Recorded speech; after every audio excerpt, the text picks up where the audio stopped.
Le diamant a bel et bien existé d'après plusieurs sources. La première source, par rapport à la date de l'extraction de ce diamant et du conflit qui a éclaté, c'est le ministère de Mines de la République démocratique du Congo. Je tiens entre mes mains le rapport de mission effectué à Mbujimayi du 5 au 19 septembre 2005 par la direction des investigations du ministère de Mines. Dans ce rapport, à la page 8, il est établi une conclusion après avoir écouté 10 intervenants qui sont tous mentionnés ici avec leur déclaration. La conclusion de la mission est que, à la lumière de tout ce qui précède et raconté par les différents intervenants, cette pierre a bel et bien existé. Ça, c'est septembre 2005. Et nous étions en ce moment-là présidents du comité provincial de confession religieuse. En 2006, nous avons mené une enquête auprès de différentes instances, dont les chefs coutumiers de Beni Chiswaka, territoire ou terrain dans lequel on a extrait le diamant, et de Bakwakadonji. Et nous avons attesté que les diamants étaient réels. Il est vrai qu'au moment où la commission a mené l'enquête à Beni Chiswaka, à Mbujimayi, auprès des différentes instances, on parlait d'un diamant de 700 carats. Mais c'est avec le temps qu'on a fixé que ce diamant était à 800 carats. C'est comme ça que dans beaucoup de témoignages après, dont la lettre de chef coutumier de Bakwakadonji en général, de Beni Chiswaka en particulier, dans leur lettre déposée à la présidence le 22 août 2007, elle est là. Ils ont signé tous.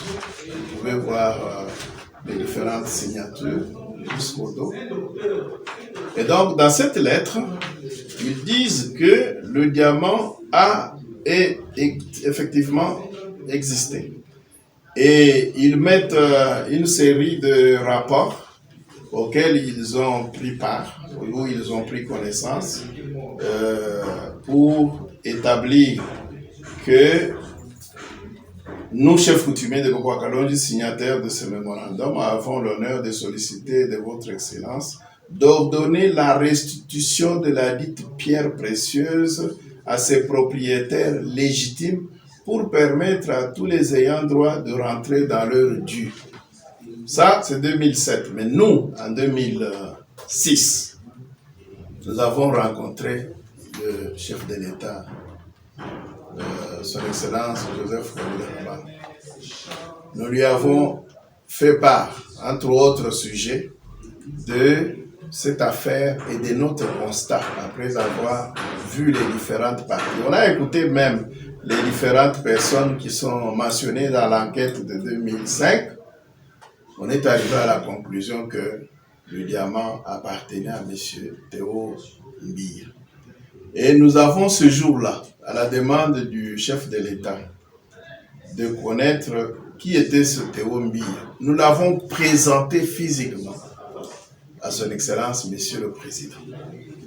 Et lui, il a décidé à ce moment-là de vérifier, de suivre les dossiers avec Théo Mbia. Et nous, notre mission s'était terminée à ce niveau-là. Ça veut dire qu'au cours de cette séance, vous accordée par l'ex-président de la République, il a reconnu l'existence de ce diamant. Oui, son expression était courte. Je ne peux pas dire que je ne connais pas ce diamant. Et je vais tout faire pour régulariser la situation. C'était ça. Et par la suite? Par la suite, il est resté un peu avec Théo Mbia. Et puis, en ce moment-là, c'était le conseiller politique, M. Marcelin Tichambo, qui couvrait l'audience. Il l'a mis en contact avec M. Marcelin Tichambo. Ils ont échangé les numéros. Il lui a promis, parce que de Mbujimaï, il allait directement à Kindu, il lui a promis de le rappeler. Et je crois qu'après leur arrivée à Kindu, ils l'ont rappelé. Et puis ils ont continué dans les différentes péripéties qui ont pris beaucoup de temps. Voilà, aujourd'hui, Félix Tshisekedi qui est au pouvoir, vous, en tant qu'un des responsables des confessions religieuses dans la province du Kasaï oriental, avez-vous déjà entrepris une démarche pour que ce dossier puisse trouver gain de cause? Bon, avant que Son Excellence, Monsieur le Président, chef de l'État, Félix Antoine Tshisekedi, ne soit président, je voudrais vous donner un autre détail précis. Le cabinet du président Kabila, nous l'avons vu en 2006, au mois de juillet. En 2007, les chefs coutumiers de Bopakalounj ont signé, évoquant le rapport de la commission du ministère de Mines et les autres rapports du parquet, ainsi de suite. Mais en 2009, 4 ans après, le cabinet du président de la République, par la signature du professeur Adolphe Lumano Moulenda Bouanassef, alors directeur de cabinet, s'est adressé au procureur général de la République pour lui demander la suite réservée à l'affaire de ce diamant. Et donc, ça veut dire que l'affaire a continué sous plusieurs formes. Au niveau de la justice, au niveau de négociations, au niveau des ententes, du dialogue. Et je crois que le propriétaire lui-même est habilité à vous donner les différentes séquences. Mais nous, à part la rencontre avec le chef de l'État, nous avons eu d'autres rencontres où nous avons rappelé les soucis de réparation ou de règlement de ces dossiers. Nous avons aussi reçu ici, en Mbujimaï, en tant que comité de confession religieuse, le défunt ambassadeur Munongo, qui était un émissaire du chef de l'État, avec qui nous avons parlé des possibilités de règlement de cette affaire. Nous avons également reçu Son Excellence l'ambassadeur Mugalu, Théodore Mugalu, qui était alors chef de la maison civile du chef de l'État, venu, avec qui nous avons parlé, avec qui nous avons aussi parlé à Kinshasa. Et donc, il y a eu plusieurs péripéties auxquelles nous étions impliqués, mais en dehors de ces péripéties officielles, et comme je l'ai dit, je souligne, le propriétaire est à mesure de retracer les péripéties particulières auxquelles il a été amené avec le chef de l'État pour le règlement de cette affaire. Alors, par rapport au régime actuel, nous avons préparé le mémorandum. C'est vrai que j'ai continué à participer au comité en tant que président honoraire. J'ai fait plusieurs années, mais c'est le nouveau comité qui a cette charge. Donc, le mémoire a été écrit et signé, déposé parce qu'il n'était pas possible pendant le séjour du chef de l'État chez nous de lui exposer. Mais le mémoire a été bel et bien déposé au cabinet, à l'équipe qui couvrait les audiences ici, dans ce sens. Donc, mais nous n'avons pas pris langue de manière explicite. En connaissance, deux choses devraient être soulignées. La première, il n'y a pas silence. Parce que les confessions religieuses ne fonctionnent pas sur le modèle de la polémique des personnes intéressées. Les confessions religieuses sont généralement constituées de personnes responsables, de personnalités respectueuses d'elles-mêmes et respectueuses aussi des valeurs. Et donc, on n'entre pas dans le débat avec quiconque. Donc, l'affirmation est restée la même. Depuis 2006 à date, à ma connaissance, les confessions religieuses n'ont jamais changé leur position.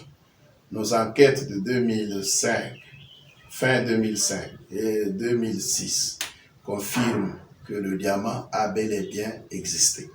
Nous savons aussi, la deuxième chose, que quand les personnes sont concernées dans une affaire, je parle du principe général, quand les personnes sont concernées dans une affaire, voulant se justifier, elles développent des astuces. Ces astuces peuvent être du langage. Ça veut dire vouloir flouer l'opinion pour que personne ne regarde au forfait ou aux choses dans lesquelles on est dans les mauvais draps. Et donc, je ne connais pas de déclaration sérieuse qui entamerait l'affirmation des confessions religieuses. Sinon, si on a ces déclarations, il y a beaucoup de preuves qui peuvent vider une telle opinion.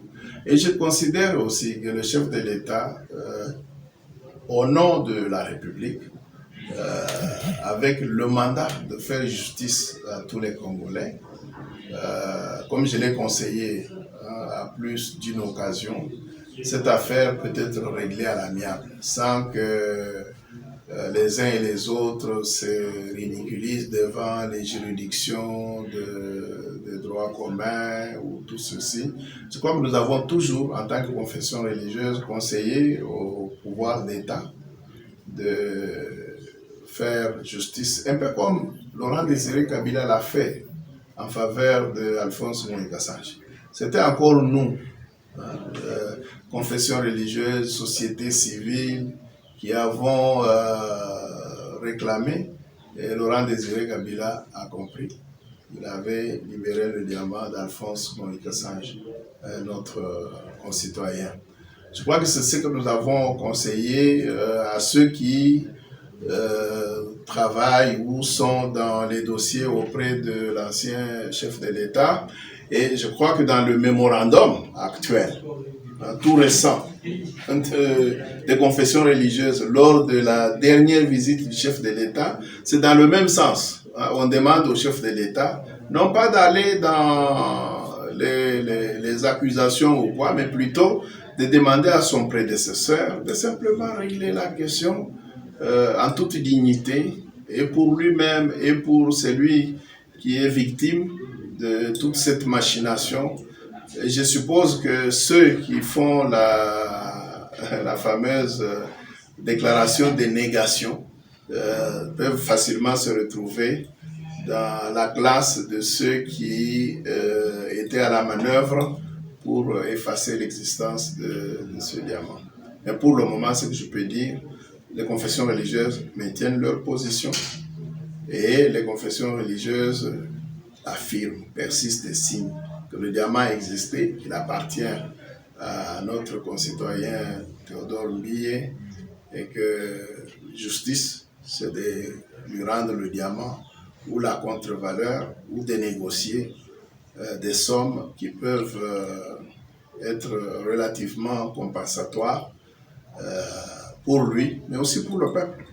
Parce que nous pensons, les confessions avaient déjà dit ça, nous pensons que Théodore Mbiye accède à ces fonds, ça va soulager, ça va aider, ça va contribuer au développement économique du Kasaï oriental et du Kasaï en général et du Congo.